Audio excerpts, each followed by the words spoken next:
Hello and welcome to Wray in the Bay. Back to basics. Automotive diagnosis isn't always a high-tech issue. I went to a doctor a few years ago and I had a complaint of a sore and swollen knee. Right off the bat, he weighed me. I thought, okay, he's going to blame this whole thing on my ever so slight overweightness. And he'll blame that on the knee issue.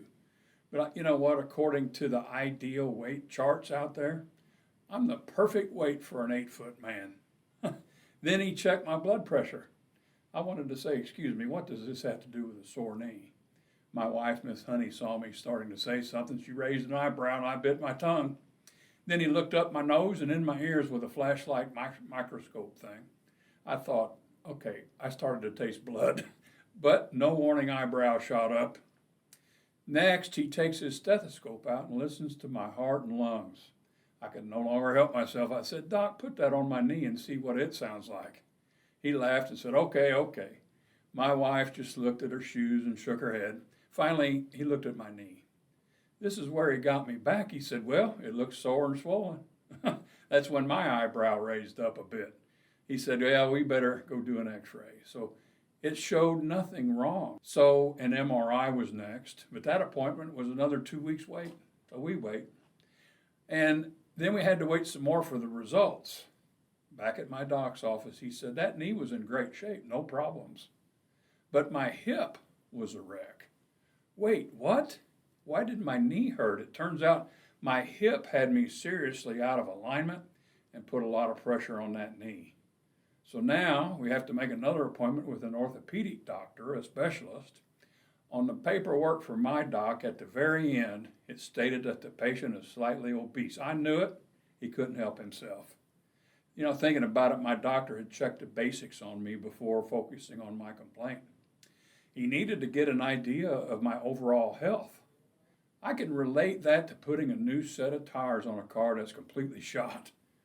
I now understand he was checking all those basics to see if something else might have been causing the knee to seem to be the problem. And at the same time, he was evaluating my overall health to see if I was worth installing any new parts. Since then, however, I've had both hips replaced and my knees are holding up. I will never understand his looking up my nose. This brings me to my next question.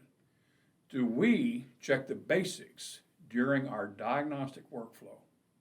And in fact, will anyone admit to working on an electrical issue for 8 hours only to discover a blown fuse? I have a confession. That was me. How can you possibly charge a customer for that kind of time? The answer is you can't. That was early on in my career when I was paid with a strictly flat rate pay plan, so that one hurt. To make it up, I had to come in early, stay late, and work through lunch with a sandwich in one hand and a snap-on wrench in the other. I am willing to bet I'm not the only person to eat a bologna sandwich with greasy fingerprints on the bread. As hard as that lesson was, it made me a better diagnostic technician.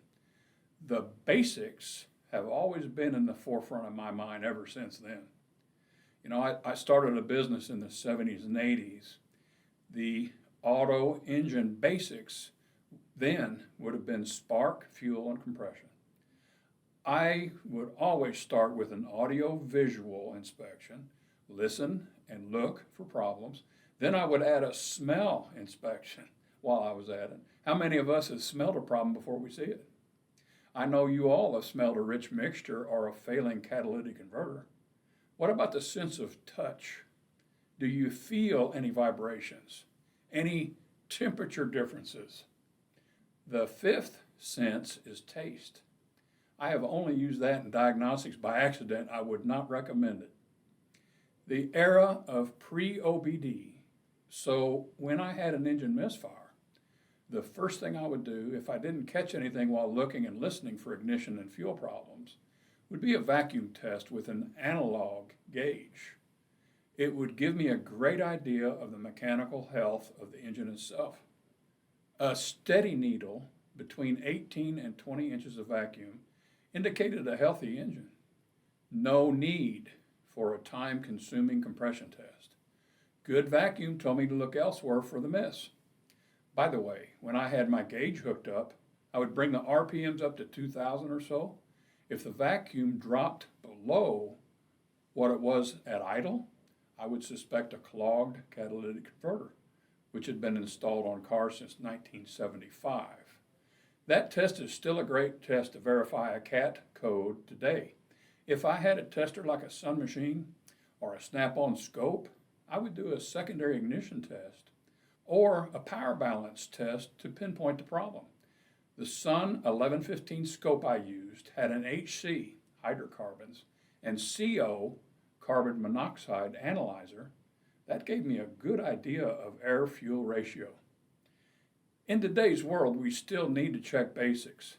Actually, today, there are more basics to check that are vital to the computer network on the vehicle.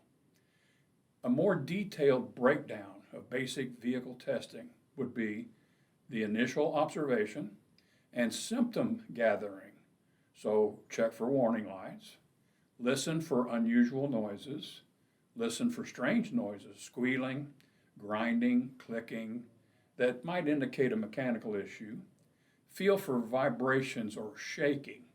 Also, note any fluid leaks. Basic diagnostic testing would consist of using a diagnostic tool, connecting it to the vehicle's OBD2 connector to read any stored trouble codes. Do a pre-scan. If you're using a tool that has a fast-track troubleshooter workflow, the next step would be checking for filtered TSBs that are only relevant to the code. The fast-track troubleshooter workflow guides you to commonly replaced parts on the exact vehicle you're working on that will correct that code. Looking at the data stream would probably be next to see if anything looks like it's outside of the specification window. Snap-on's filtered smart data, red flags, anything that goes out of spec. More in-depth testing. You may need to get into functional test to isolate the problem. I don't even have to check fuses on many circuits these days. For example, if a power window does not work, I can go to functional test and command the window up and down. If I can, it tells me the fuse is good. So is the circuit, and so is the motor. Next, I need to look at the window switch of the car. Computer controls have allowed me to check basics faster than ever before with the right scan tool. I can do a compression test on a Ford Focus, for example, in under a minute. Next would be repair and verification. Repair the identified issues, and then based on the diagnostic results in testing, repair or replace any faulty components. Then reset or relearn any modules that need to ensure this vehicle does not come back because the module didn't recognize the new component. Verify the repair. So after the repairs are complete, relearn or reset as complete. Retest the vehicle to ensure that the problem has been resolved. Do a post-scan. In some cases, a test drive would be prudent.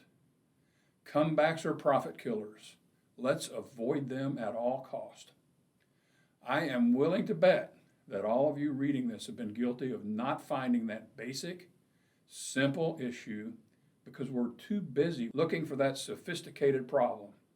We still need to check those fuses. We can check them a whole lot faster today. So that's another episode of Wray in the Bay. I appreciate you joining me. See you next time.